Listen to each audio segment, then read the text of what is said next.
Hey everyone, before we begin and get the show on the road, I just want to give a formal apology to Michael Bennett for the comments I made last week in the post-game reaction video from that game.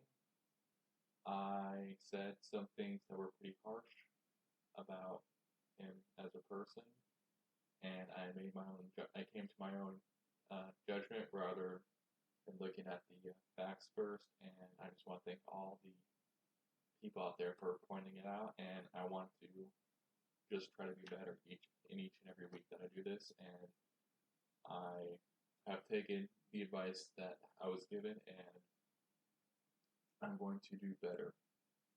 Just want to thank you for that, and again, I do want to apologize for directly to Mr. Bennett for the things I said, and I am sorry.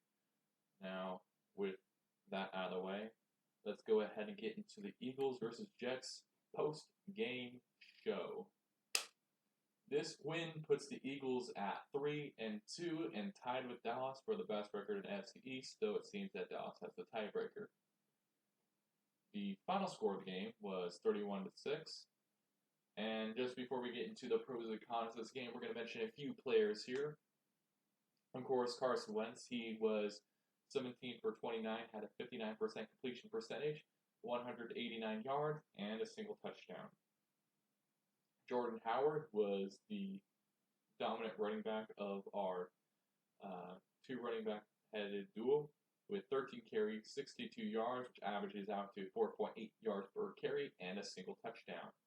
And Wentz's top target for the day was tight end Zach Ertz for 5 receptions, 57 yards, 11.4 average on those touches from catches, and one touchdown. Sanders, well, he was not a big of an impact today. On the day in terms of rushing, he did have a bit of an impact receiving. And then on the defensive side of the ball, which the defense was pretty dominant all game, Brandon Graham had 4 tackles, 2 assists, and 3 sacks. And then Rodney McLeod had 3 tackles, 3 assists, and 1 interception. And the newly acquired Orlando Sandrick had 3 tackles, 1 assist, and 1 fumble touchdown.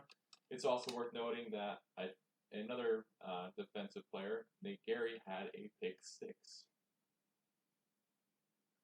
So yeah, as you can see from those stats, the defense kind of had a good day. And we're going to get into the pros and the cons of this game.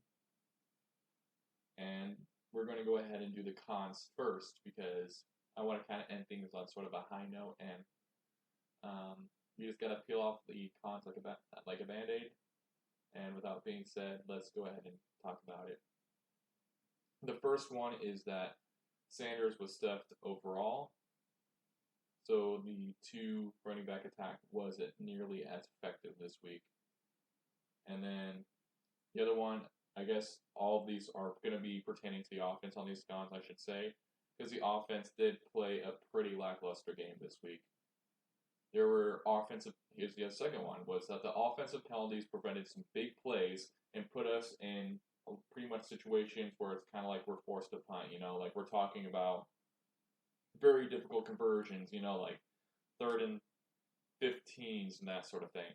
That's not okay. And in fact, there was quite a few big plays that got called back because of offensive penalties like offensive holding and such, which is really unfortunate. And speaking of which, here's a quote from Doug Peterson on this, where he says, "We take, for instance, a first down run for 8 to 9 yards, and then we'd have a holding or a pass, and either give up a sack or a holding. The penalties just put us in way too many long situations today," which is something I addressed it. And another thing is, again, this wide receiver core is pretty lackluster because outside of Jeffrey today, no wide receiver had an impact. The only other player that's the wide receiver to have a single catch was Aguilar. Though, to be fair, Matt Collins did have 1 catch that got nullified by a penalty. But still, it's not changed that fact.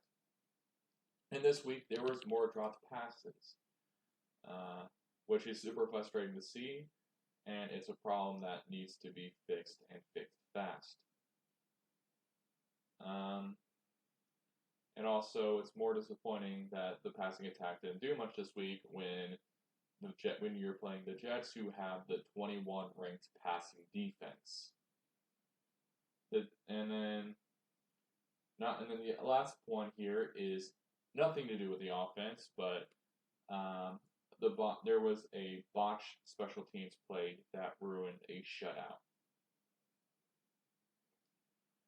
Now, with all that cons set to the side, and hopefully those things improve, we can go on to the pros.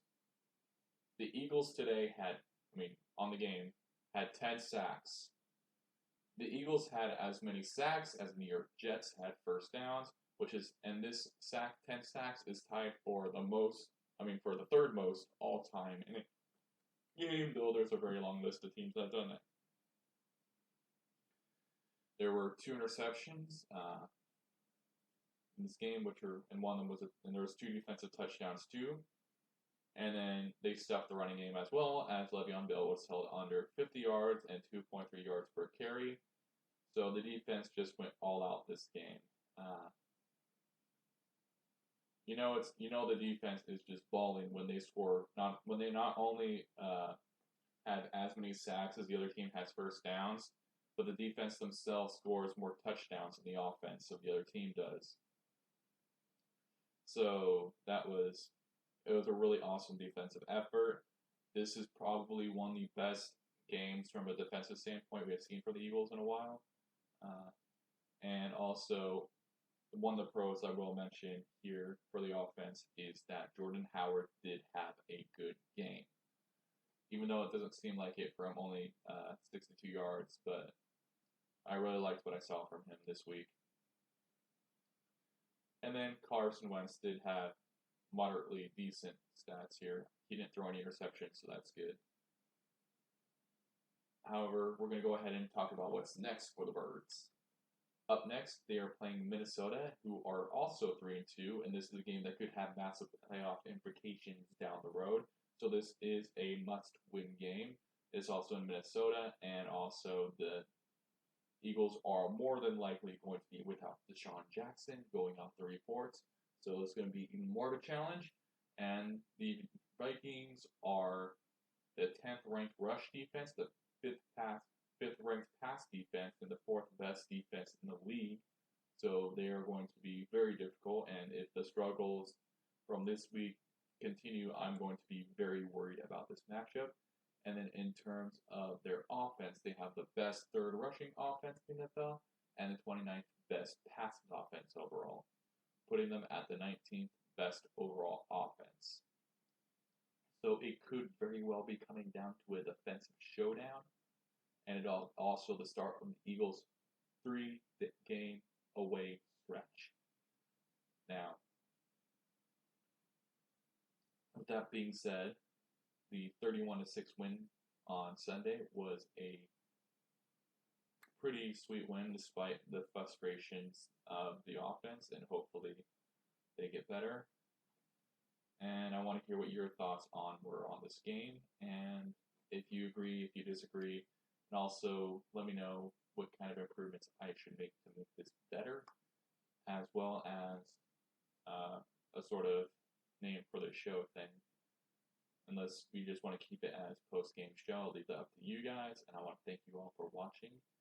And fly, Eagles, fly, on the road to victory. Fly, Eagles, fly, score a touchdown, 1, 2, 3. Hit 'em low, hit 'em high, but lead 'em with the shoulder, not the head. And watch our Eagles fly, fly, Eagles, fly, on the road to victory. E-A-G-L-E-S, Eagles. Yeah, I would be more intense with the end of the Eagles chant, but it's pretty late. I may or may not have folks sleeping, so I gotta be mindful of that. And I just want to thank you all for watching, and I hope you all have a